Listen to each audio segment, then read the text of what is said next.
السلام علیکم، سیمری اسٹاک پہ آپ کو خوش آمدید۔ اگر آپ اس چینل پر نئے ہیں تو چینل کو سبسکرائب کرنا، ویڈیو کو لائک اور شیئر کرنا اور بیل آئیکن کو پریس کرنا مت بھولیں۔ تو چلے بڑھتے ہیں اپنے ناول سراب کی قسط نمبر 12 کی طرف۔ اس نے سوچا تھا کہ وہ اسے کارڈ دے دے گی، لیکن اب اس کا ارادہ بدل گیا تھا۔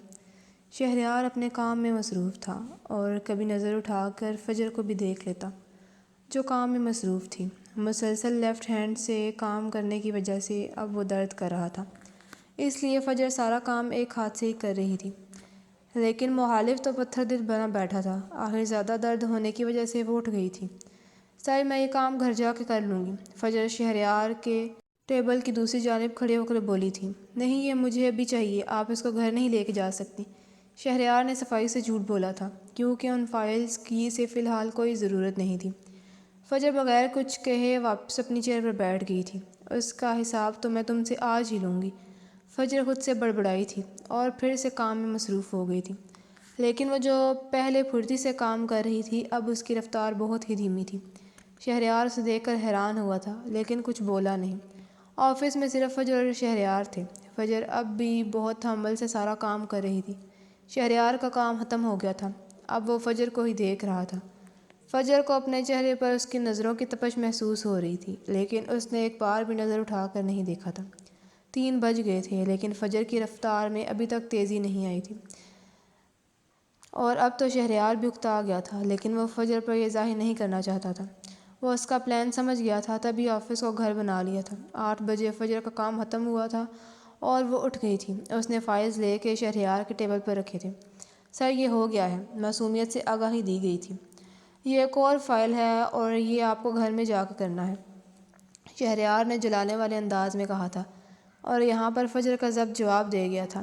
میں یہ نہیں کروں گی، اگر تم مجھے نکالنا چاہتے ہو تو نکال دو، ڈرتی نہیں ہوں میں تم سے۔ سمجھے، تم لوگوں نے ہمیں سمجھ کر رکھا ہے، جو تمہارا دل کرے گا ہمارے ساتھ کرتے جاؤ گے، اور اگر کوئی اپنا حق مانگے تو اس کو پہلے تو اس کے والدین ہی چپ کرا دیتے ہیں اور پھر بعد میں باقی دنیا۔ لیکن میری ایک بات کان کھول کر سن لو، میں تمہاری غلام نہیں ہوں۔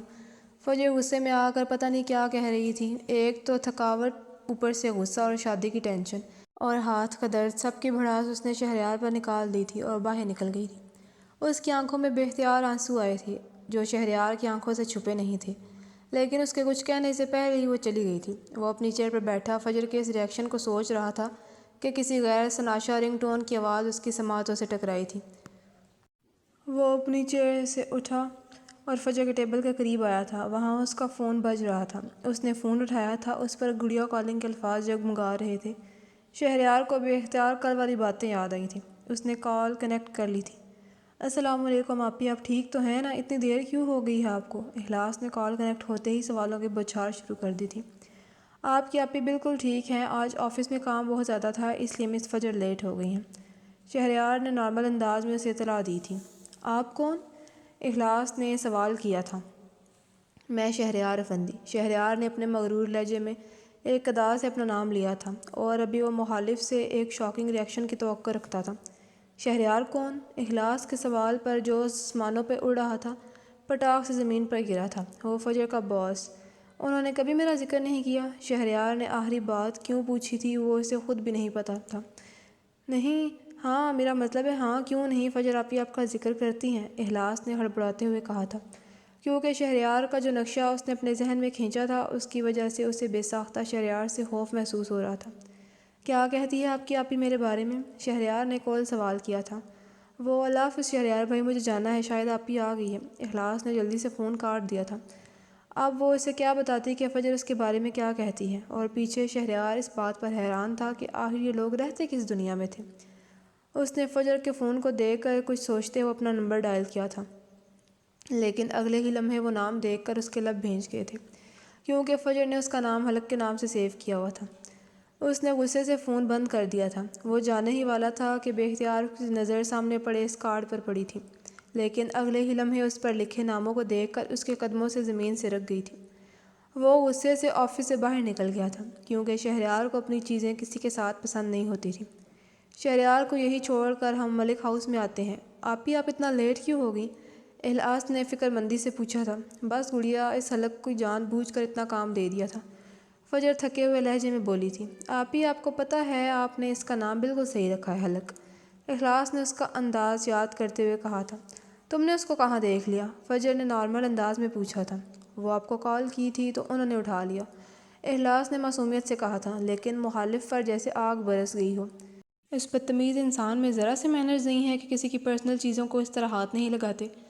فجر غصے سے چیخی تھی۔ ریلیکس آپی، آپ مجھ پر کیوں غصہ کر رہی ہیں؟ اخلاص نے اسے نارمل کرنے کے لیے کہا تھا۔ کیونکہ میرا دماغ خراب ہو گیا ہے۔ فجر غصے سے آگے بڑھ گئی تھی اور اخلاص اس کی اس حرکت پر سر جھکا کر رہ گئی تھی، کیونکہ وہ جانتی تھی فجر شادی کی وجہ سے اپسٹ ہے۔ یہ ایک 5 اسٹار ہوٹل کا منظر تھا۔ اس ہوٹل کے ایک کونے میں ایک میز پر بلیک 3 پیس سوٹ میں ملبوس وہ وجاہت سے بھرپور شخص بیٹھا تھا اور اس کے سامنے سادہ کپڑوں میں ملبوس، چہرے پر زبردستی مسکراہٹ سجائے ایک اور شخص بیٹھا تھا۔ Let's make a deal, Shahryar کی مغرور آواز ابھری تھی، جس میں اس وقت کسی قسم کا کوئی جذبہ نہیں تھا۔ کیسی ڈیل؟ مخالف نے بمشکل تھوک نکلتے ہوئے کہا تھا۔ میں تمہیں 10 کروڑ دوں گا اور بدلے میں تمہیں میرا ایک کام کرنا ہوگا، شہریار سرد آواز میں بولا تھا۔ اور 10 کروڑ پر تو مخالف ایک لمحے کے لیے حیران ہوا تھا، لیکن اگلے ہی پل اس کی آنکھوں میں مکرو سی چمک آئی تھی۔ ڈیل؟ لیکن مجھے کرنا کیا ہوگا؟ مخالف نے تشویش سے پوچھا تھا۔ You will know very soon, Shahryar کے لبوں پر ایک دل فریب مسکراہٹ تھی، ایسی مسکراہٹ جو کسی فاتح کے لبوں پر ہوتی ہے۔ شہریار بغیر ایک لفظ کہے اپنی مغرور لہجے میں کوٹ کے بٹن بند کرتا اٹھ گیا تھا اور باہر چلا گیا تھا۔ اسے شکار کے قوانین بہت اچھے سے پتہ تھے، تبھی تو وہ ایک اچھا شکاری تھا۔ یہ ایک گھٹن زدہ صبح تھی۔ اخلاص آج بھی یونیورسٹی آئی تھی، کیونکہ بقول اس کے وہ اتنی زیادہ چھٹیاں ایک ساتھ افورڈ نہیں کر سکتی تھی، اس لیے وہ آج بھی آئی تھی۔ پروفیسر عبدالوحید کی کلاس میں وہ تینوں اس طرح بیٹھے تھے کہ درمیان میں شاویز تھا اور اس کے ایک طرف سارا اور دوسری طرف اخلاص۔ پوری کلاس میں شاویز کا منہ بند نہیں ہوا تھا، وہ یا تو کچھ کھا رہا تھا یا بات کرتا، جس کی وجہ سے اخلاص آج کا لیکچر سمجھ نہیں پائی تھی۔ کلاس ختم ہوتے ہی شاویز اپنی سیٹ سے اٹھا تھا۔ اخلاص کی سیاہ آنکھیں کسی سوچ کے تحت چمکی تھیں، وہ جلدی سے شاویز کی سیٹ پر بیٹھ گئی تھی۔ السلام علیکم سارہ، اخلاص نے بات کا آغاز کیا تھا۔ وعلیکم السلام، سارہ نے ناگواری سے اس کے سلام کا جواب دیا تھا۔ سارہ آپ شکل سے جتنی ذہین دکھتی ہیں اتنی ہیں نہیں، اخلاص نے آگ لگانے والے انداز میں کہا تھا۔ کیا مطلب؟ تم مجھے بیوقوف کہہ رہی ہو؟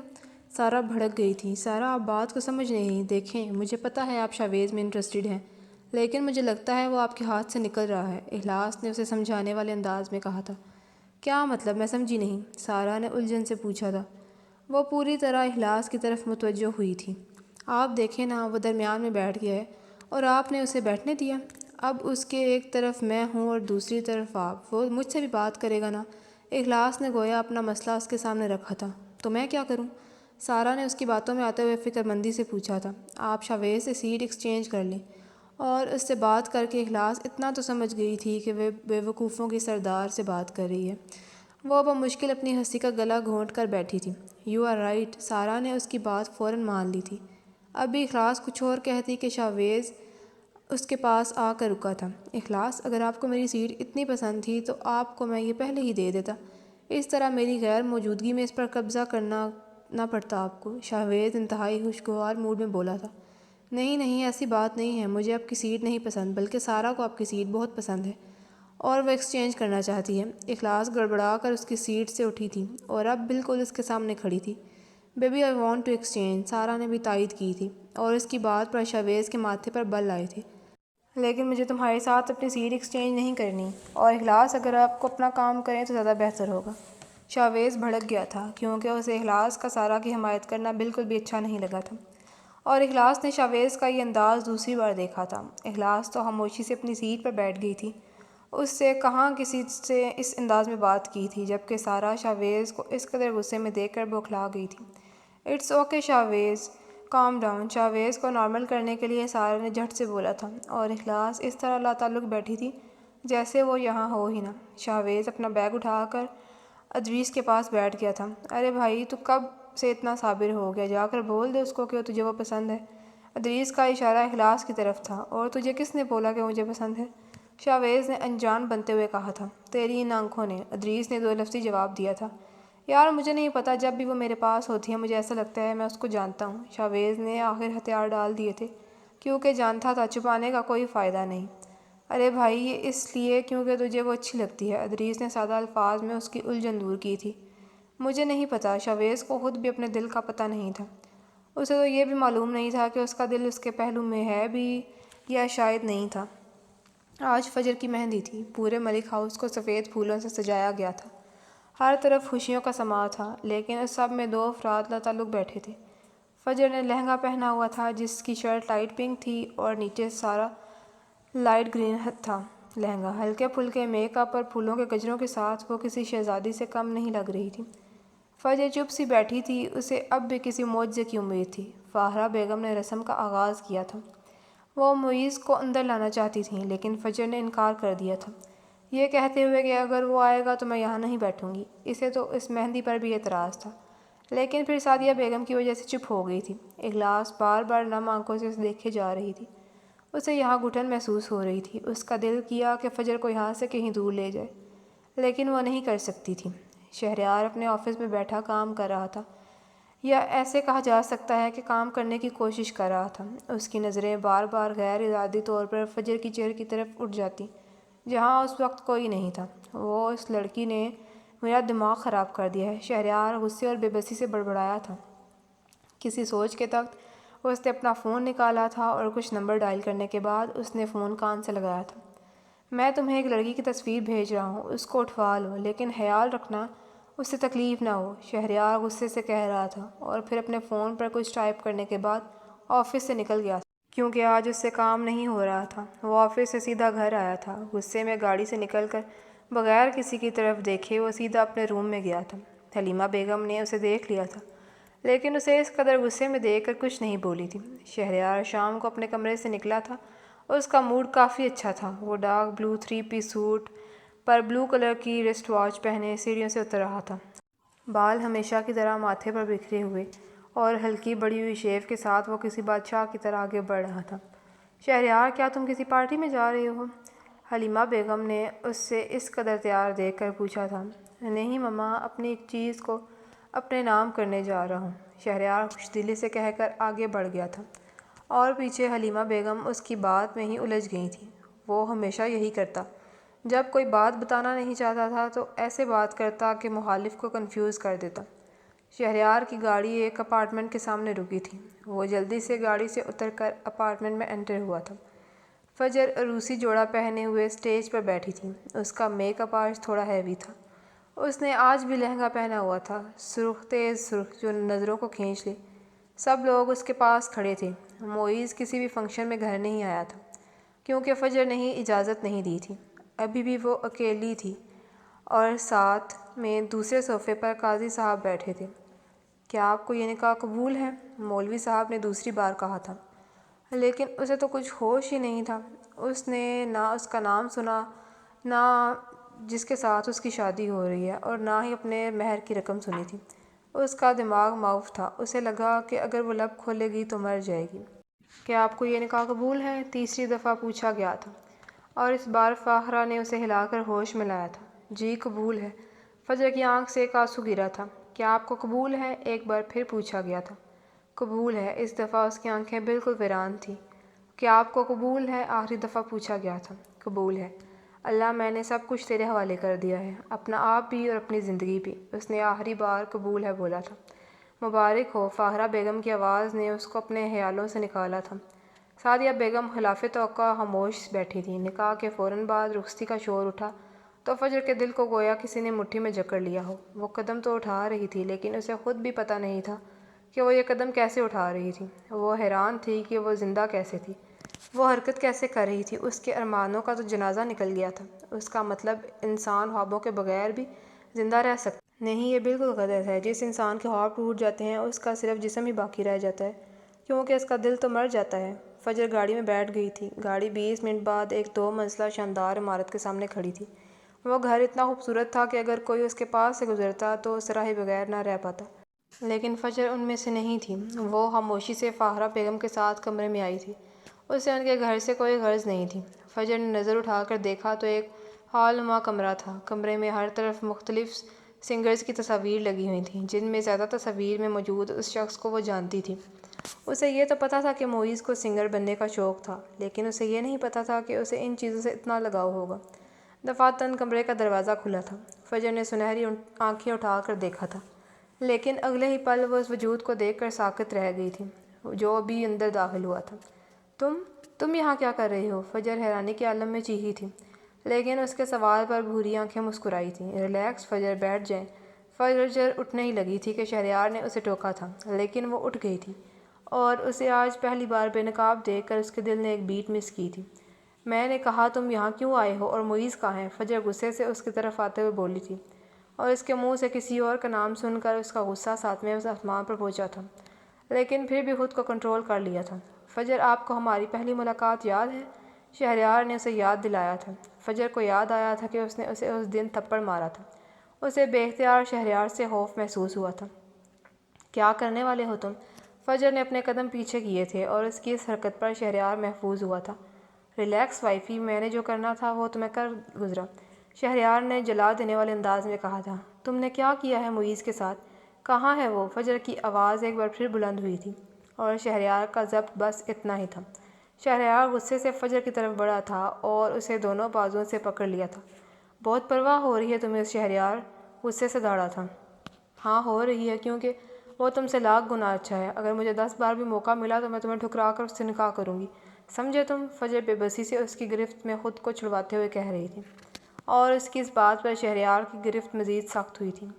اور وہ موقع میں تمہیں کبھی نہیں دوں گا، کیونکہ تم پر صرف شہریار افندی کا حق ہے، سمجھی تم؟ میں تمہیں دکھاؤں گا کہ مجھے تھپڑ مارنے کی کتنی بڑی قیمت چکاؤ گی تم۔